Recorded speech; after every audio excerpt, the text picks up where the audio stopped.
Time now for 3 of 32 with Elliotte Friedman, brought to you by GMC and the new Sierra AT4X. Freeze just wandered into the studio because I saw you tweeting about what the hell's going on with the Toronto Maple Leafs and their goaltending situation. Can you get us up to speed? Well, this is why people like me are too stupid to cover the NHL, because we don't really understand this stuff and we have to get it explained to us. So basically what happened was the Maple Leafs have to use another tryout goalie tonight. They can't call up Joseph Woll. And the shortest way to explain this is the league determined they were not in an emergency situation.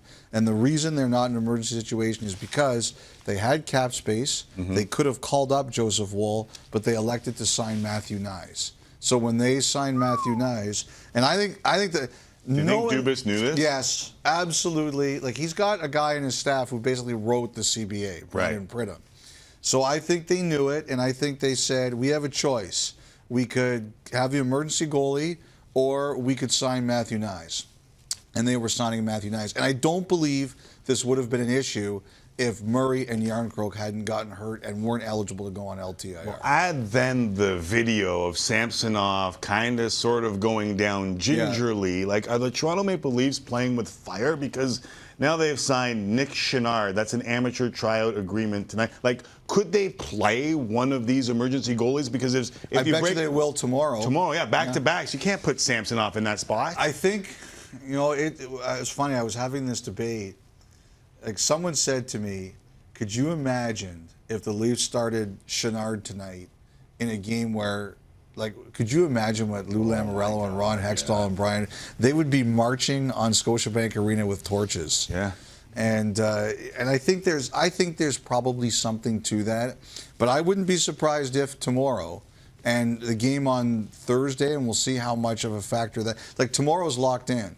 I was just saying, I was upstairs with Ben and Blake. If they showed up with a kindergarten class tomorrow and put them on the ice, I don't think anybody would have a problem with it. Right, but tonight you can't do it.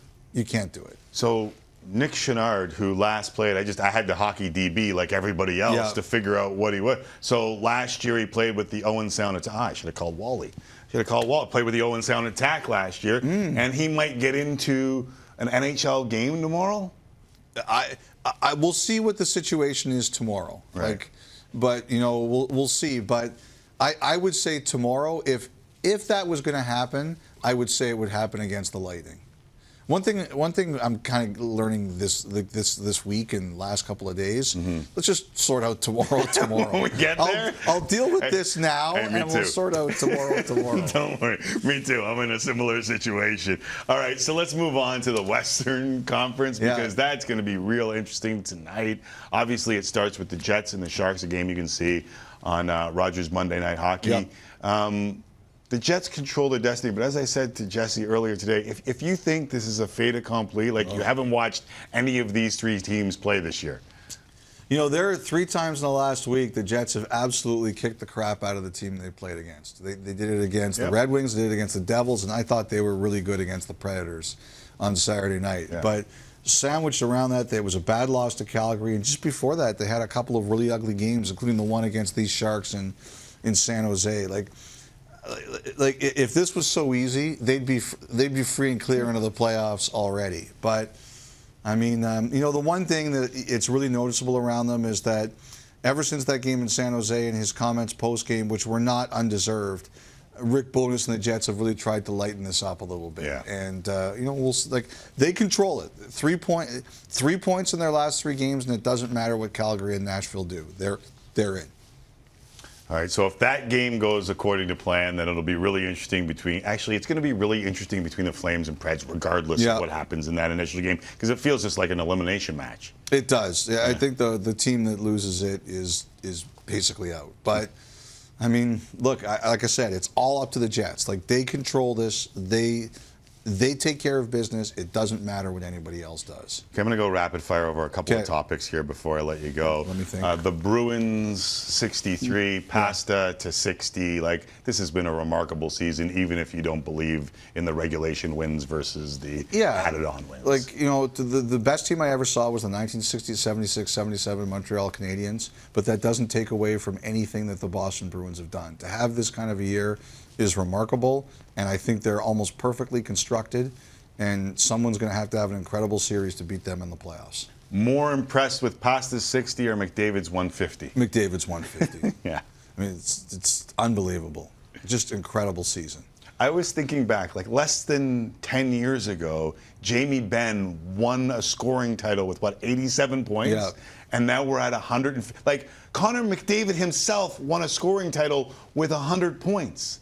And now he's at 150. Like, I know we've kind of altered the game a little bit to allow for a little bit more offense, but I feel like this is just ridiculous. Don't you also get the feeling like he could do much, much more? Yes. I said this a bunch of times, I don't want to repeat myself, but he's doing it every damn game. Yeah. Which to me makes him different than everybody else in the National Hockey League and makes the best of the best, like the elite. When they do it every damn game, like there's no game where you go, I didn't really see blank. Like that's the difference between the elite and Connor McDavid. Here's my prediction on Connor McDavid. Ooh. 20 years after he retires, we're going to get a documentary on him where he's going to be like Michael Jordan sitting there with a glass of scotch and saying, and I took that personally. Yes. I think there's a lot more of that to McDavid than we recognize. Yeah, because of what you see in the public. But we've had a couple of nice interviews with him. All right, last one. It's good. He's a really good interview, but Yeah. I think he's like that. I think he's wired to clobber people. Me too. So unprompted, Horvat takes a shot at the Vancouver Canucks. Now, guys, do we have the audio today from Bo Horvat, or is that available? All right, so Bo Horvat kind of sort of walked it back today. Here's what Bo Horvat had to say after going unabashed and unprovoked at Vancouver over the weekend. It was kind of the heat of the moment thing where, I didn't mean any disrespect to the fans of Vancouver or, my teammates or, the city of Vancouver at all. It wasn't directed at them at all. It was just, it was, the fans were all excited and I was excited to be in a playoff push and it was just kind of one of those things where my emotions got the best of me and I was just really happy to be there, to be honest with you. And, it might have come out the wrong way to a lot of people, so I apologize for that. But, I'm just excited to be in this position right now, to be in a playoff push, to be, right there. And, I really enjoyed my time in Vancouver. I'm not trying to disrespect them at all. So I think, I'm sorry if it offended anybody, but I'm really happy to be in this position right now. I'm really happy to be here, and I just wanted to express that. Good with that? Look, he can do what he wants. I don't think he needed to apologize at all. I don't know. I don't know. If someone said that stuff about me, and I've seen some pretty terrible stuff said about me, Me too, yeah. it wouldn't bother me. Right. It just wouldn't, just someone's opinion. Right. And in the heat of the moment, that's the one thing that I do understand. He didn't think that was going anywhere. He thought that was going to just air on the in the arena. In the arena. He had no idea. Come on, you would have to know better than that. He just forgot.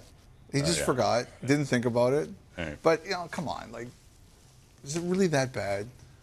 We'll let the folks in Vancouver be the judge of that, but usually they say yes. You got me on that one. I appreciate you dropping by, buddy. Thanks for having me. Elliotte Friedman, everybody.